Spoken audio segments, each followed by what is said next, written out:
धामों का शुभ दर्शन हर तीर्थ से न्यारा है। सुरक्षित हो चार धाम यात्रा, ये प्रयास हमारा है।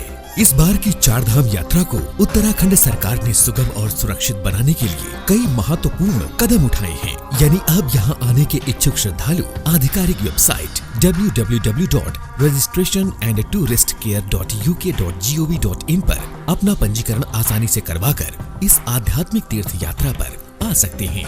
लेकिन ध्यान रखें, चार धाम यात्रा के सभी तीर्थ हिमालय के ऊंचे क्षेत्रों में स्थित हैं, जहां अत्यधिक ठंड, कम आर्द्रता, अल्ट्रा वायलेट रेडिएशन, हवा का कम दबाव जैसी अन्य चुनौतियां पार करनी होती हैं। इसलिए सुरक्षित यात्रा को ध्यान में रखते हुए स्वास्थ्य परीक्षण के बाद ही यात्रा के लिए निकलें। पहले से हृदय, श्वसन, मधुमेह और उच्च रक्तचाप के रोगी अपने डॉक्टर का पर्चा और दवाइयाँ और गर्म कपड़े साथ रखें। साथ ही ऊंचाई पर सतर्क रहें।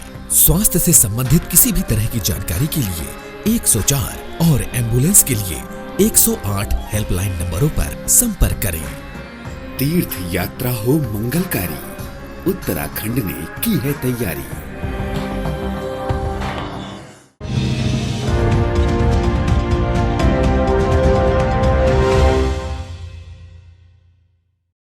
नमस्कार, देवभूमि समाचारों में आप सभी का स्वागत है। मैं हूं आपके साथ रक्षिंदा खान। आगे आप मेरे साथ देखेंगे उत्तराखंड की तमाम छोटी बड़ी खबरें विस्तार से, लेकिन उससे पहले नजर डालते हैं हेडलाइंस पर। आज से 2 दिन के दिल्ली दौरे पर रहेंगे सीएम पुष्कर सिंह धामी। उत्तराखंड के प्रवासी नागरिकों के साथ करेंगे संवाद। दिल्ली के भाजपा कार्यालय में कार्यक्रम तय। हमारे चैनल की खबर का हुआ बड़ा असर। लोहाघाट के राजकीय इंटर कॉलेज के भवन का जल्द होगा जीर्णोद्धार। शिक्षा मंत्री धन सिंह रावत ने लिया संज्ञान। गैरसैंण में होगा धामी सरकार का बजट सत्र। 7 जून को सत्र आयोजित करने के लिए शासन ने भेजा प्रस्ताव। आम बजट में शामिल होंगे आम जनता के सुझाव। ग्रीष्मकालीन अवकाश कटौती पर कांग्रेस ने भाजपा पर साधा निशाना। कहा, हर फैसले के बाद बैकफुट पर आ रही सरकार। 15 दिन के बजाय 5 दिन की होगी कटौती। तो इस वक्त की बड़ी खबर आपको बता दें कि सूबे के सीएम पुष्कर सिंह धामी आज से दिल्ली दौरे पर हैं। उत्तराखंड के प्रवासी नागरिकों के साथ यहां सीएम पुष्कर सिंह धामी संवाद करेंगे। दिल्ली के भाजपा प्रदेश कार्यालय में कार्यक्रम जो है उसे तय किया गया है। रात्रि प्रवास भी दिल्ली में ही सीएम पुष्कर सिंह धामी का रहेगा। तो इस वक्त की बड़ी खबर आपको बता रहे थे कि आज से सीएम पुष्कर सिंह धामी दिल्ली दौरे पर है, जहां पे वो उत्तराखंड के प्रवासी नागरिकों के साथ संवाद करेंगे। साथ ही दिल्ली के भाजपा प्रदेश कार्यालय में जो कार्यक्रम है उसे तय किया गया है।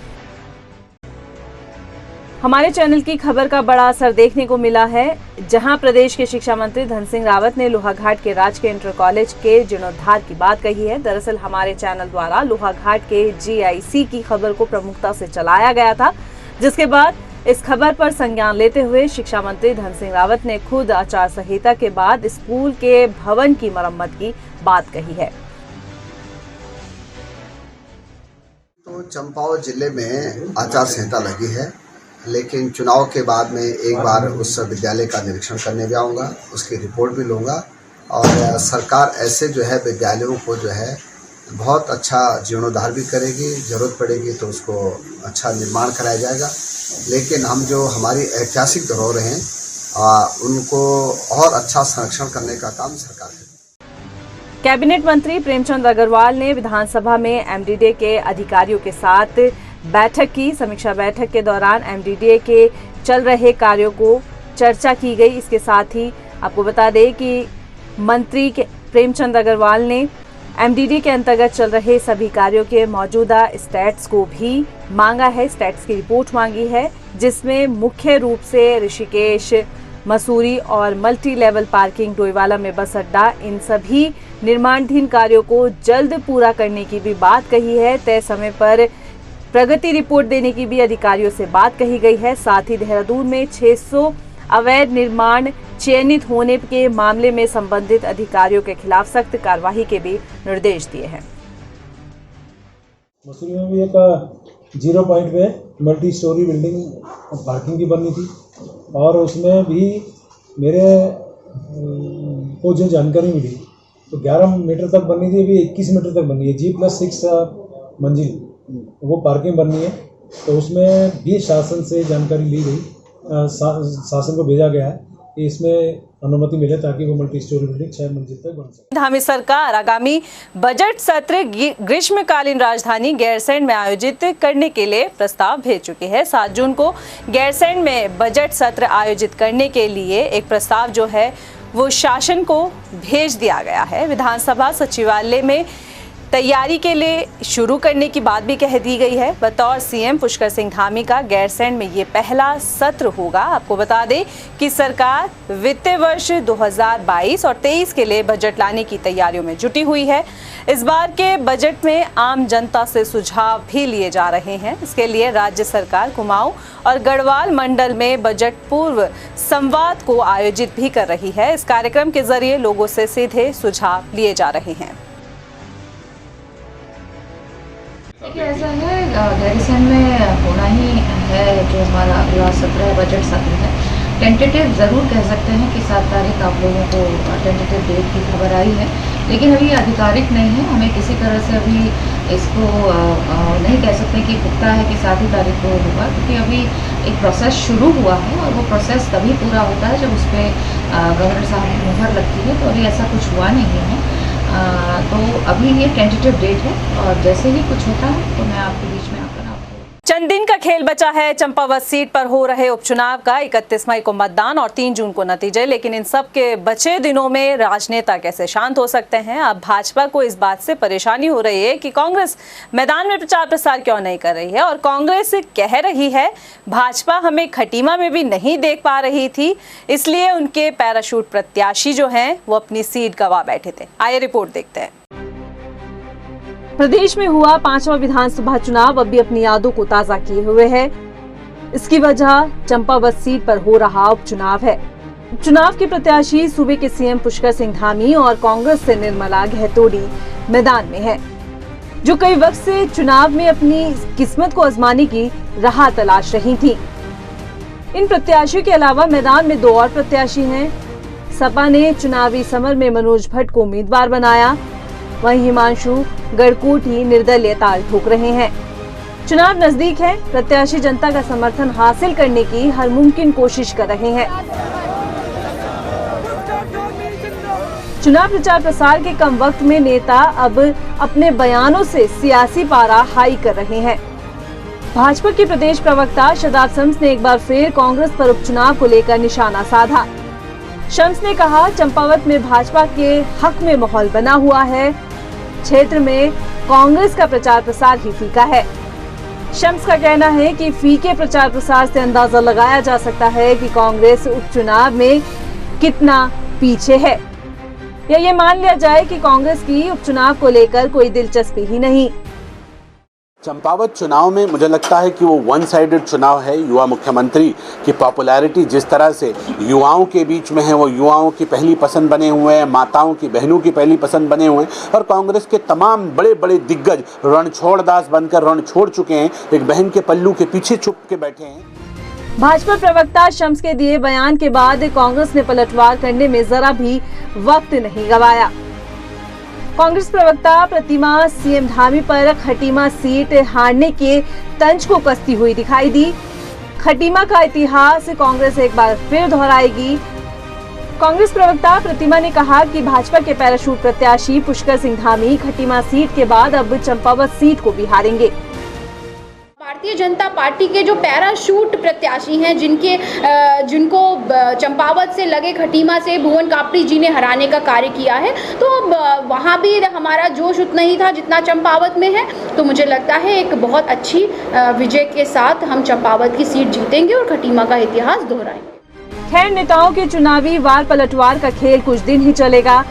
चंद दिनों बाद चंपावत की जनता प्रचार प्रसार से एक कदम आगे बढ़कर अपने उम्मीदवार के नाम पर मुहर लगाएगी। ग्रीष्मकालीन अवकाश कटौती पर कांग्रेस प्रवक्ता गरिमा महाराज सोनी ने धामी सरकार को घेरा है। गरिमा ने कहा है कि प्रदेश में धामी सरकार ने जो भी फैसले लिए सभी में सरकार को बैकफुट पर आना पड़ा। कांग्रेस प्रवक्ता ने कहा कि सरकार के नुमाइंदे नीति तो बना लेते हैं लेकिन उसे लागू नहीं कर पाते। बता दें, कोरोना काल में स्कूलों के बंद होने की वजह से बच्चों की पढ़ाई को काफी नुकसान हुआ था, जिसको देखते हुए शिक्षा मंत्री ने फैसला लिया कि ग्रीष्मकालीन अवकाश को 15 दिन की कटौती के प्रस्ताव पर तैयार किया गया, लेकिन अब इसे 5 दिन की कटौती पर बदल दिया गया है। शिक्षा मंत्री ने 15 दिन की ग्रीष्मकालीन अवकाश में कटौती ये कहकर करी कि बहुत नुकसान बच्चों का हो गया है, ऐसे में ग्रीष्मकालीन अवकाश 15 दिन कम होगा। लेकिन शिक्षकों के दबाव में आकर फिर एक बार यू टर्न लेना पड़ा शिक्षा मंत्री को और ये अवकाश मात्र 5 दिन की कटौती इसमें की गई है। तो ऐसे में अच्छा होता यदि शिक्षा मंत्री पहले ही शिक्षकों को कॉन्फिडेंस में लेके या उनसे बातचीत करके कोई बीच का रास्ता निकाले। चारधाम यात्रा के दौरान क्षमता के अनुसार पंजीकरण फुल होने के बाद 7 दिन के लिए ऑफलाइन काउंटर जो हैं वो पूरी तरीके से बंद कर दिए गए हैं, जिससे चारधाम यात्रा में आए करीब हजारों की संख्या में तीर्थयात्री ऋषिकेश में रुके हुए हैं। प्रशासन द्वारा इन यात्रियों को आईएसबीटी परिसर, धर्मशाला और होटल में ठहराने की व्यवस्था की जा रही है। आपको बता दें कि इस बार चारधाम यात्रा के लिए अक्टूबर तक के लिए 17,24,000 से अधिक यात्री पंजीकरण करा चुके हैं, जबकि 6,71,000 से ज्यादा तीर्थयात्रियों ने चारों धामों के दर्शन भी कर लिए हैं। देखिए, ऋषिकेश वाला जो पड़ाव है यहीं से फिर एक्चुअली यात्रा शुरू होती है और कभी कभार जो है ये भी देखने को भी मिलता है कि कुछ यात्री कतिपय कारणों की वजह से जा नहीं पाते हैं, आगे नहीं जा पाते हैं, तो उनके रुकने की व्यवस्था प्रशासन द्वारा किया जा रहा है। वहाँ पे जो लोकल गुरुद्वारे हैं और वहाँ पे जो लोकल इंटर कॉलेज हैं, जैसे भरत मंदिर इंटर कॉलेज है और कुछ और स्कूल्स हैं, वहाँ पे स्थानीय प्रशासन ने वहाँ पे एडमिनिस्ट्रेशन से, वहाँ के लोकल स्कूल और गुरुद्वारा एडमिनिस्ट्रेशन से बात करके रहने की व्यवस्था के लिए हम लोगों ने इंतजामात किए हुए हैं। और बाकी जहाँ पे फ्री लंगर इत्यादि की व्यवस्था हम लोग उनको जनता को उपलब्ध करा सकें, वहाँ पे भी हम लोग कंसर्निंग अथॉरिटी से बात करके उनको सुविधा मुहैया करा। खबरों में बढ़ते आगे बात कर लेते हैं कांग्रेस की। प्रदेश कांग्रेस ने वेस्ट मैनेजमेंट को लेकर प्रदेश सरकार को एक बार फिर से घेरा है। कांग्रेस प्रवक्ता गरिमा महाराज दसौनी का कहना है कि प्रदेश में चारधाम यात्रा के चलते हर दिन का कूड़ा 10,000 किलो हो गया है और यात्रा की समाप्ति तक यह आंकड़ा कहां पहुंचेगा इसका अंदाजा लगाया जा सकता है। गरिमा महाराज ने कहा कि सरकार को इस मामले को गंभीरता से लेना चाहिए, कोई रास्ता जरूर निकालना चाहिए, क्योंकि सॉलिड वेस्ट मैनेजमेंट के निस्तारण के नहीं होने से पर्यावरण को काफी नुकसान होगा। ज़्यादा चिंतनीय अब ये विषय बन गया है। 5,000 किलो से बढ़कर प्रतिदिन का कूड़ा 10,000 किलो हो गया है और यात्रा की समाप्ति तक ये समाचार पत्रों से पता चला है कि 5 करोड़ किलो जो है पहाड़ यहाँ पर कचरे का या कूड़े का ढेर का जमा हो जाएगा और वो सॉलिड वेस्ट है। जो वेस्ट है वो सॉलिड है, तो ऐसे में उसका निस्तारण कैसे होगा, उसके लिए क्या मैकेनिज्म है, इस तरफ सरकार को सोचना होगा, क्योंकि ये उत्तराखंड के लिए बहुत मुसीबत आने वाले दिनों में बन सकता है। प्रकृति प्रेमी हम लोग हैं और हमारी यूएसपी टूरिज़्म है, तो टूरिज़्म सेक्टर को एक बहुत बड़ा धक्का पहुँचेगा, प्रकृति को हमारी एक बहुत बड़ा धक्का पहुँचेगा अगर इस कूड़े का निस्तारण नहीं हो पाया। तो वेस्ट मैनेजमेंट के लिए भी सरकार को सचेत होना पड़ेगा या कोई एक रोड मैप तैयार करना पड़ेगा। चारधाम यात्रा के दौरान ऋषिकेश में व्यवस्थाओं को चाक चौबंद बनाए रखने के लिए जिलाधिकारी के निर्देश पर गठित एक टीम ने hotel, guest house, bus stand के आसपास की सभी दुकानों का निरीक्षण किया। निरीक्षण के दौरान एक दुकान पर ओवर रेटिंग पाए जाने पर चालान भी किया गया। जो ऋषिकेश वाला स्ट्रेच है, जो देहरादून डिस्ट्रिक्ट के अंतर्गत चारधाम वाले एरिया में पड़ता है, जहाँ पे काफ़ी आश्रम्स भी हैं और लोग वहाँ पे रुकते भी हैं काफ़ी तादाद में।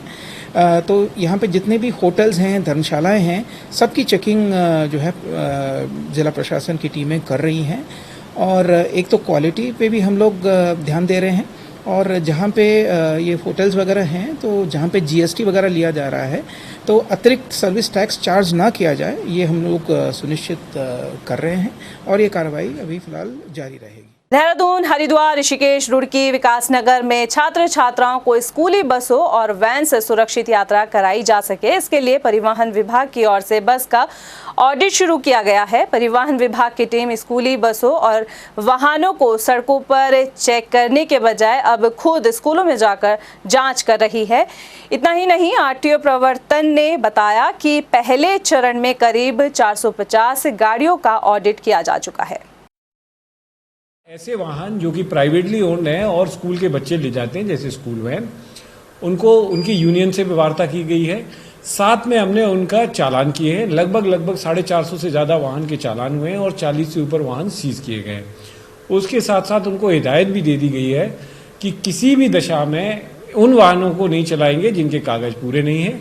दूसरा, किसी भी जो बच्चों के पेरेंट्स हैं उनसे ऐसे पैसे वसूल नहीं करेंगे जिससे कि जो कि अनैतिक हों और जो कि इल्लीगल। हल्द्वानी पहुंचे मुख्यमंत्री के विशेष प्रमुख सचिव अभिनव कुमार ने गोलापार स्थित अंतर्राष्ट्रीय स्टेडियम और स्पोर्ट्स कॉम्प्लेक्स का निरीक्षण किया। इस दौरान खेल विभाग के अधिकारियों को स्टेडियम निर्माण के सभी कार्यों को समय से पूरा करने के दिशा निर्देश दिए गए। उन्होंने अगले 6 महीने के भीतर अंतर्राष्ट्रीय स्टेडियम के अधूरे पड़े कार्यों को पूरा करने के लिए कहा। अभिनव कुमार ने कहा कि हल्द्वानी में ये स्टेडियम और स्पोर्ट्स कॉम्प्लेक्स कुमाऊं भर के युवा खिलाड़ियों के लिए वरदान साबित होगा। लगभग आप जानते हैं लगभग 225 करोड़ रुपए की लागत से ये इंटीग्रेटेड फैसिलिटी डेवलप की जा रही है और इसमें भी कुछ इश्यूज़ हैं, कुछ काम बाकी है यहाँ पर भी और स्टेडियम में भी। तो हमारी कोशिश है कि इसमें जो भी काम बचे हुए हैं अगले 3 से 6 महीने में उसका पैसा सैंक्शन करा के और इसको इम्प्लीमेंट करें। सरकार और खाद्य विभाग की कड़ाई के बाद लोहाघाट में अपात्र लोगों ने खाद्य आपूर्ति विभाग में अपने बीपीएल राशन कार्ड जमा कराने शुरू कर दिए हैं। ब्लॉक एफजीआई चंद्रकला चतुर्वेदी ने बताया कि अभी तक 60 से 70 अपात्र लोगों ने अपने बीपीएल राशन कार्ड विभाग में जमा करा दिए हैं। अपात्र राशन कार्ड धारकों को 31 मई तक अपने राशन कार्ड विभाग में जमा कराने का समय दिया गया है। उसके बाद विभाग द्वारा घर घर जाकर राशन कार्ड का सत्यापन किया जाएगा।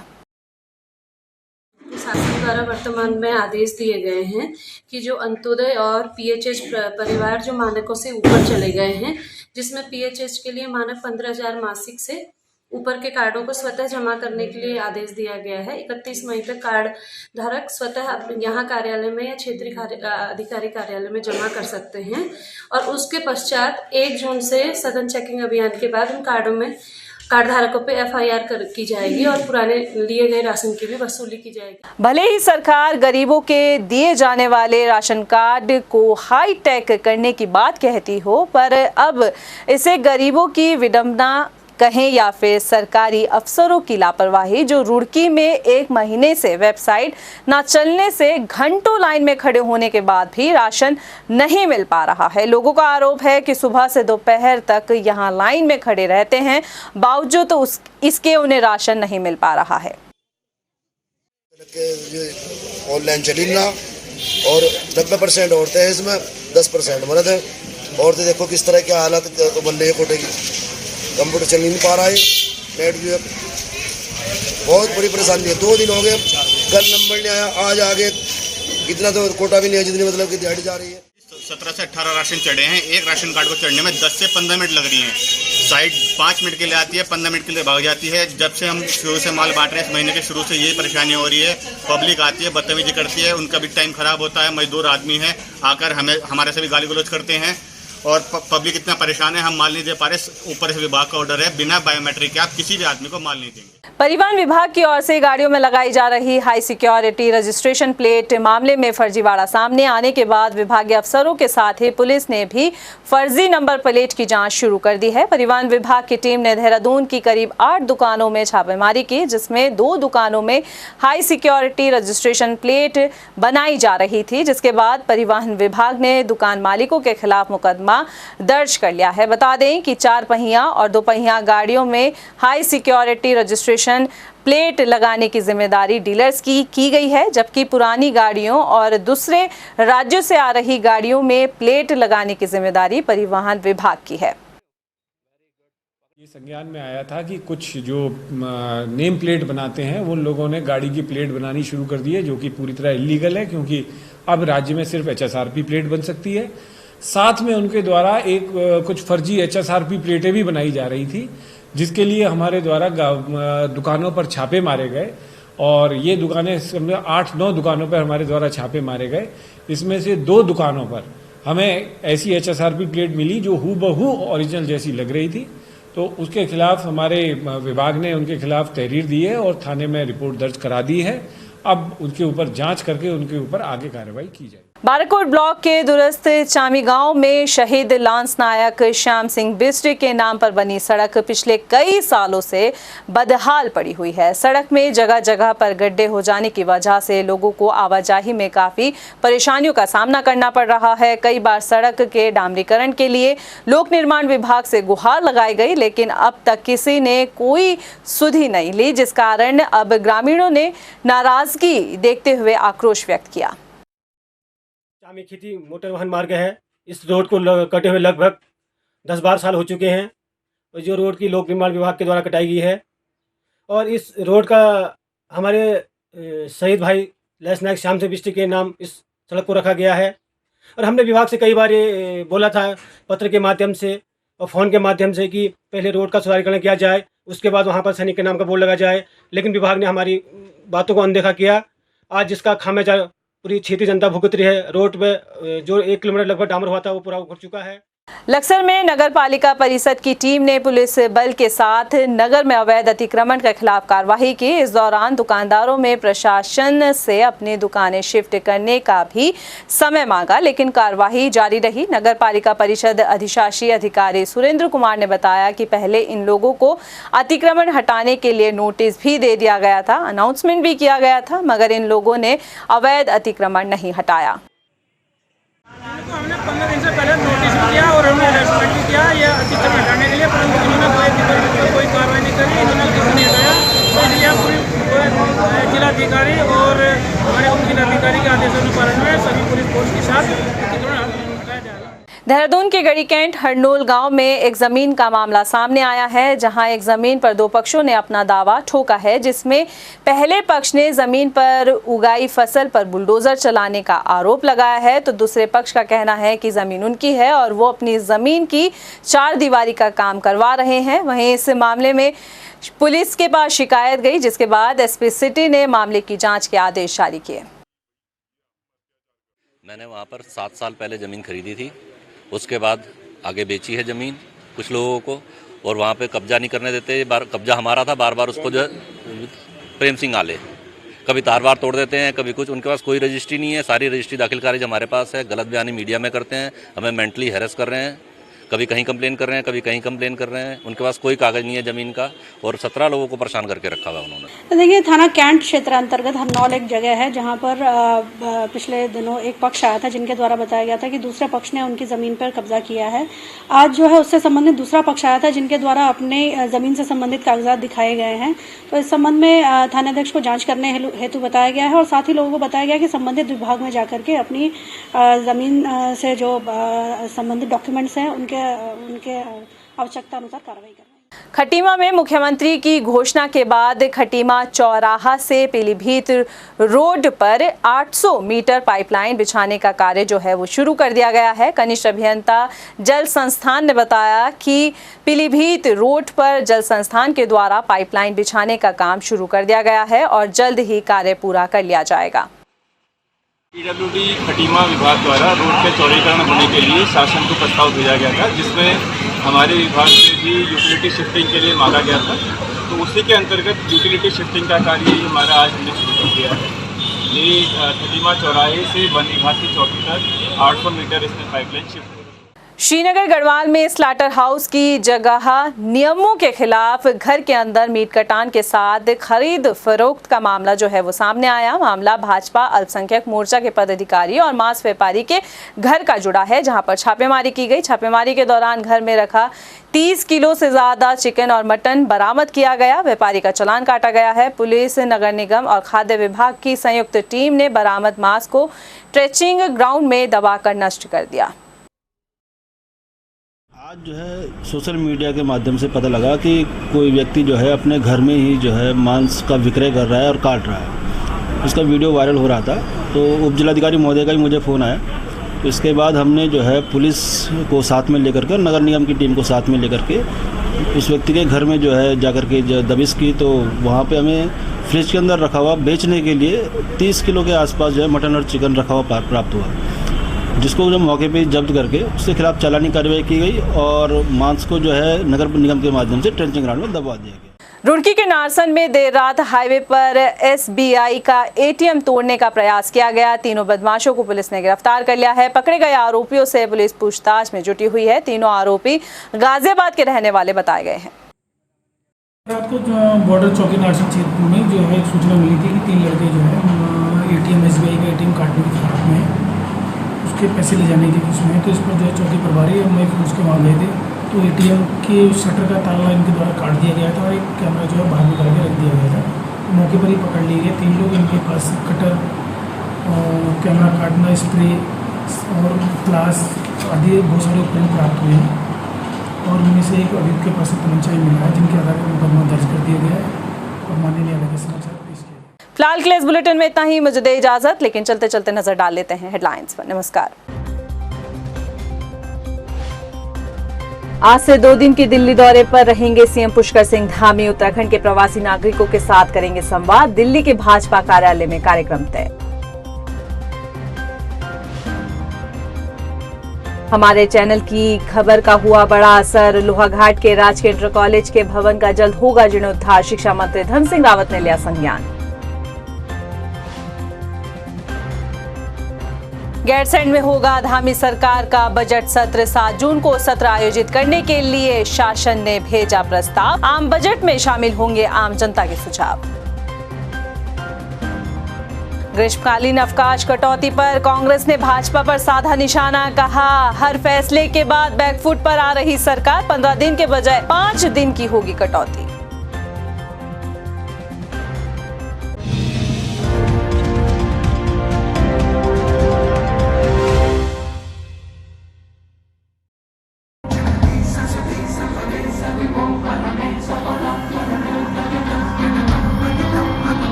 चारों धामों का शुभ दर्शन हर तीर्थ से न्यारा है। सुरक्षित हो 4 धाम यात्रा, ये प्रयास हमारा है। इस बार की 4 धाम यात्रा को उत्तराखंड सरकार ने सुगम और सुरक्षित बनाने के लिए कई महत्वपूर्ण कदम उठाए हैं। यानी अब यहाँ आने के इच्छुक श्रद्धालु आधिकारिक वेबसाइट www.registrationandtouristcare.uk.gov.in पर अपना पंजीकरण आसानी से करवाकर इस आध्यात्मिक तीर्थ यात्रा पर आ सकते हैं। लेकिन ध्यान रखें, 4 धाम यात्रा के सभी तीर्थ हिमालय के ऊंचे क्षेत्रों में स्थित हैं, जहां अत्यधिक ठंड, कम आर्द्रता, अल्ट्रा वायलेट रेडिएशन, हवा का कम दबाव जैसी अन्य चुनौतियां पार करनी होती हैं। इसलिए सुरक्षित यात्रा को ध्यान में रखते हुए स्वास्थ्य परीक्षण के बाद ही यात्रा के लिए निकलें। पहले से हृदय, श्वसन, मधुमेह और उच्च रक्तचाप के रोगी अपने डॉक्टर का पर्चा और दवाइयाँ और गर्म कपड़े साथ रखें। साथ ही ऊंचाई पर सतर्क रहें। स्वास्थ्य से संबंधित किसी भी तरह की जानकारी के लिए 104 और एम्बुलेंस के लिए 108 हेल्पलाइन नंबरों पर संपर्क करें। तीर्थ यात्रा हो मंगलकारी, उत्तराखंड ने की है तैयारी।